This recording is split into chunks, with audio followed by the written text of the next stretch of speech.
Hello guys, welcome back. Today I'm going to be talking to us about some key things in project management you need to know. Two of the top for me will be scope management and stakeholder management. Today I'm going to be talking to us about how to ensure that your stakeholders are aligned and in tune with the project that you're working on, and to also manage your scope in such a way that it doesn't impact your budget. If you're joining my channel for the first time, welcome. I am Ioron-Aloho and I am a project manager, also a lawyer working in the development space. Let's get to it. This will be my shortest video ever, but I'm going to just be telling you about scope management and also talking to you about stakeholder management. Now, why are these two key things important in project management?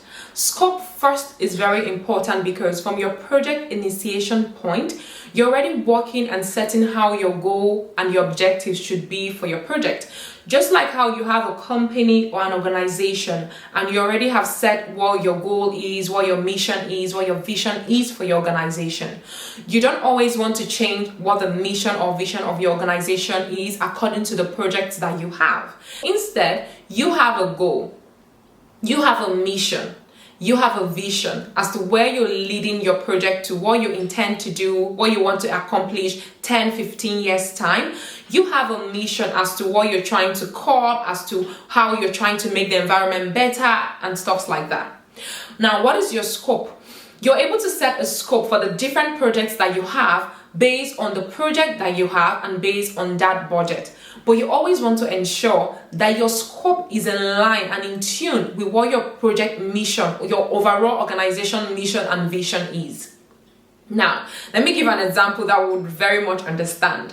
You have an organization and this organization says they work around issues on maybe gender development, very specific on domestic violence. However, with a situation or trend, you have grants particularly in a certain area, let's say grants in forestation and all of that, and then you discover that a lot of organizations or companies then decide to build a project around that particular project where grants are available. But in project management, that is not how to go around with it. That is not how to work that. Why? Because you do not want every time that your scope and all that you do should be dependent on the fundings that you get or the support that you get from external funders or your investors. You want to ensure that every project that you design is based out of the mission and vision already that you have, the goal that you have. Because tomorrow there are grants in climate space, you don't want your projects to now be around climate. Tomorrow there's a grant around LGBT, that's where your focus is and all of that. You want to have a focus area. This is why you see that a lot of organizations, even though they work around gender development, they're not doing everything around gender. Some basically are working around domestic violence, some have like shelter homes, some are creating awareness, some are campaigning organizations, and some work on advocacy. And basically that's all that they do because that is within their scope. Now, what is in scope and out of scope? When you're working within the scope of your project or your organization vision and mission, you're basically working around those things that you have capabilities and those things you have skills and those things you have budget on.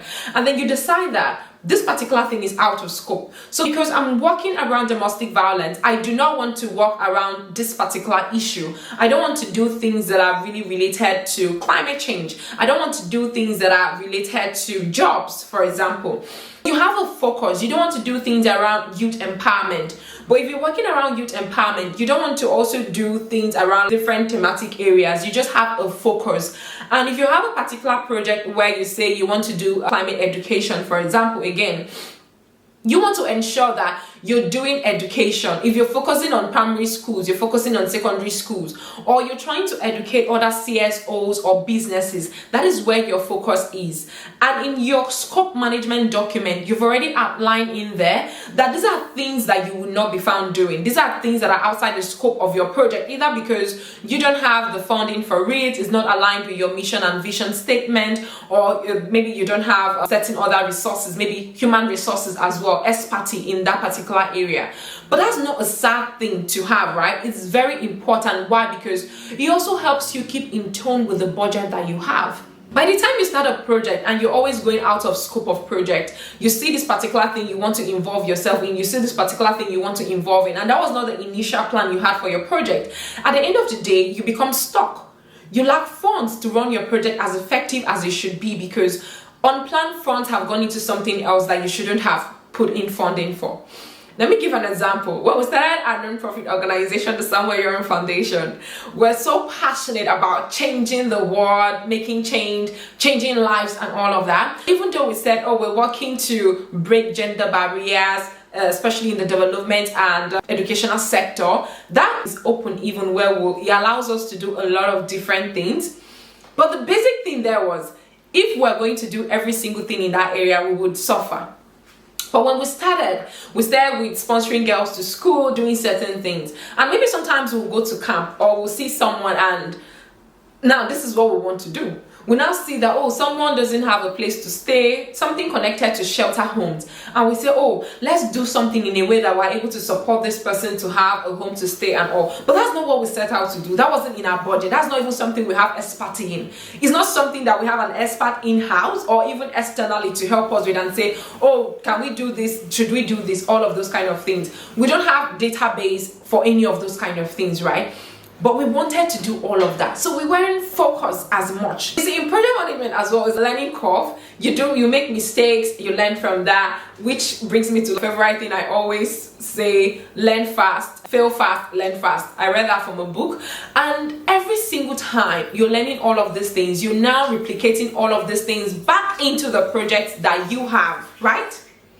Now, why is scope so important? It's important for what I'm just sharing with you right now.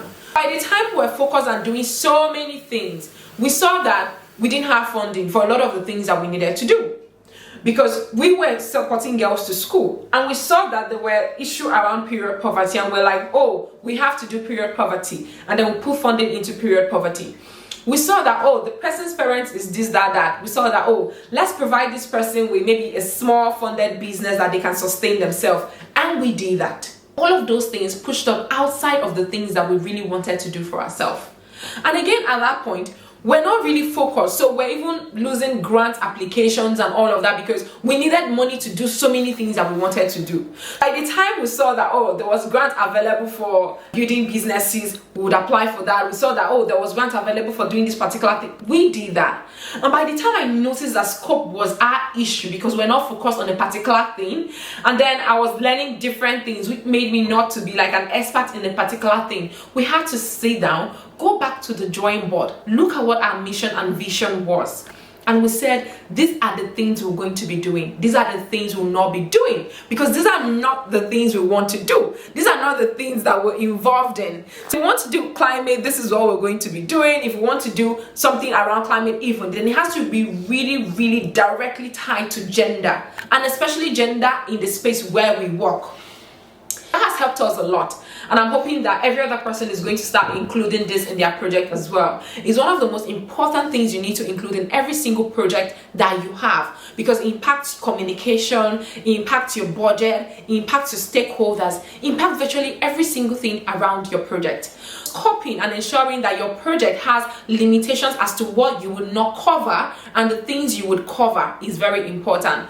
Example of even getting a scholarship. Scholarship bodies will tell you, we're going to fund your education, we're going to pay your tuition, but we're not going to pay for your flight. We're not going to pay for your books. We're not going to. That's the scope because they've said it's school that they're going to pay. You're going to pay for your tuition. Because they're giving you a scholarship doesn't mean they're going to cover every single thing pertaining to your education. That is a scope right there. I hope that we've gotten that very clear. Now, the second point I wanted to make today basically was on stakeholder management. Why is stakeholder management again very, very key? This is one thing I'm always very passionate about, the people that I get to work with. And I always say the first person that you get to work with on any project is your team member. Who are the people that are working with you on the project? Why is it important that you get the right stakeholders on your project? If, for example, I get people on my project and I just want numbers and all the quality of the people working on my project, then again, I'm going to miss it. There was a time again we had a volunteer call and we had for the first time over 30 volunteers that we had brought into our project space. We designed a 1-week onboarding process, designed email addresses, did all of the things we needed to do. It was so good. We spent loads of time, loads of money doing all of that. Once we just see this person had these skills, we picked the person. And we didn't go through the hassle of conducting interviews to even see if this person really wanted to be involved with us or any of those. We just looked at the application and we went on. And after that, we discovered that they were not as interested. Because again, from the outside, people see certain things about non-profit particularly, and you feel the work is not as difficult. You feel like it's just the photo ops because pictures look lovely. You're wearing different project shirts, you're going for field work, going to different spaces, traveling even makes it really fun, right? But before that travel happens, there's a lot of underground work that needs to be done. Before those pictures look beautiful, there's a lot of underground work again behind the scenes that need to be done for those pictures to come up. The picture is just a final thing you see, but the work, which is the most important thing, a lot of people do not understand how tedious that can be. People come sometimes into non-profits again with the wrong expectation of what they will get or what they'll be involving themselves in. 1-2 weeks, and they're like, oh, this is too much work. You're doing data analysis, you're collecting data, you have rules as to how pictures should be because of data privacy issues, pictures that shouldn't go online and all of those kind of things. And people can't just cope with that anymore. And then at the end of the day, all the enthusiasm that they had because of some of the things that they felt they were going to get, at the end of the day, isn't what they were hoping to see anymore. And then they just lose interest. You want to get people on your team that are so aligned with your project mission and vision. There are people who want to be volunteers in an organization that they know nothing about. There are people who want to even work in an organization that they know nothing about. If an organization, for example, works around gender development, there are people who don't believe in gender equity but want to work in those organizations. That's not someone who is aligned to the mission and vision of that organization. And in the long run, that can breed trouble. Because how do you pick someone who is not for gender equity as a spokesperson for your organization that is working towards promoting gender equity? That's already a problem, a huge one. You're working in a campaigning organization and you're someone who is really interested in campaigning or advocating for the social issues your organization works on. That's a big problem. All of these things matter, and your stakeholders also matter because your team members are your first stakeholders. They can make or break your project. If your stakeholders are not interested in your project, you do not expect them to make other people interested. Based on the internal relationship you have with your team members, with the staff, with the volunteers, that is what translates to other people saying, oh, I really want to be in a space like this because of how these people take this space to be, right? But if that's missing, then other people maybe would not also be interested in doing the work. And if you're working with someone who also isn't really aligned, then they might not be able to do the research that is needed to really bring your work to the forefront. They might not be able to pull the skills that they have, practical experiences that they have into that work, because that's not something that they really want to be doing. And then when you go to external stakeholders, even you look at your funders, you look at your investors, you look at your family, you look at your friends, you look at the media. How are these people related to your project? Certain times people have projects, 10 different projects with the same stakeholders. Wrong. The same stakeholders you have cannot be the same stakeholders for every single one of your projects. Stakeholders will differ. Why? Because your different projects are different in size, are different in the goal, different in the outcomes that you want to achieve, and the inputs and all of that. Because every single project is unique in its sense. It's unique. So your stakeholders have to be unique to that particular project. There are certain projects that you might not even need media. There are certain projects that you have to work with media. You have to work with art curators. You have to work with journalists. You have to work with builders. You have to work with people working in construction and all of those kind of things. Not every single project requires that amount of people or requires certain type of expertise. There are certain projects, for example, if you want to build something related to IT, you obviously need people who have expertise in that area. Not all projects will need people working in that area. You might need to launch a project that has to do with maybe teaching, education, and all of that. You will need people who have expertise in that area as well. You might need maybe the Ministry of Education. You might need teachers You might need educators working with you on that particular project. It's not the same if you're working on a different project where you want people to maybe design work, put like their experiences into art, to put that into painting. The people you'll be working with now will be art curators, will be creators who basically design stories, design storyboards, and all of those kind of things. You already see from what I'm saying here that your stakeholders will differ based on the different projects that you have, and their interest and power will also differ. So a good example, one of the projects that we had run then, and I think I've spoken about this, the Ivy project, which was basically campaigning and advocating for girls to go back to school and campaigning against child marriage as well. We needed to talk to local chiefs in different communities about the impact of child marriage on girls and even their families. At the end of the day, we needed those local chiefs. They were our key stakeholders. There are certain projects that we've run that we did not need to have relationship or build relations or have local chief as our stakeholders, but we needed to do that. We needed to work with translators because we needed the illustration book translated into different indigenous languages.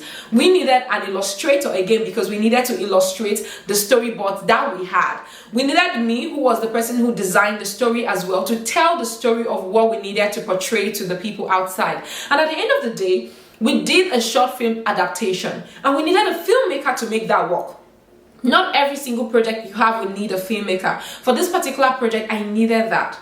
We've done projects around period poverty as well, where we've needed stakeholders who are people that have businesses, organizations that produce extra cups, reusable cloth pads, and all of those sorts. Different projects will require different stakeholders. And again, for certain projects, maybe the media might be interested in the particular project I'm doing because of how it might maybe make them look, something that they might gain out of it as well, or how that particular topic is like trending at that particular time, and their power could be really high, so they could make or break that project. But their interest in that project is also positive and is high.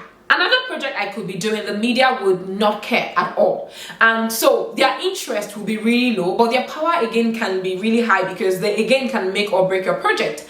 And the power that they have on your project could be negative, right? Because they can bring out your project in a negative light. But there are certain projects that you probably would need maybe social media presence or platform to push out certain things, but you might not really need the mainstream media really to showcase or talk about whatever you're doing. All of these things matter in every project that you're designing. So scope management and stakeholder management are two key components of a project design that you cannot undermine, because all of these things will either make or break your project. And to be an effective project manager, you need to understand the use of scope in every project that you design and how you're able to properly identify and manage the stakeholders you have on your project. For this, I hope you're able to understand today what scope and stakeholder management is, how to put that in your project, how to work on your project and deliver projects properly using these two key components. Meet me again next time when we're still going to be talking about another trend around project management. I don't know what that topic is yet. I might wake up and decide on the topic. So see you next time on my channel. Ioron-Aloho. Goodbye.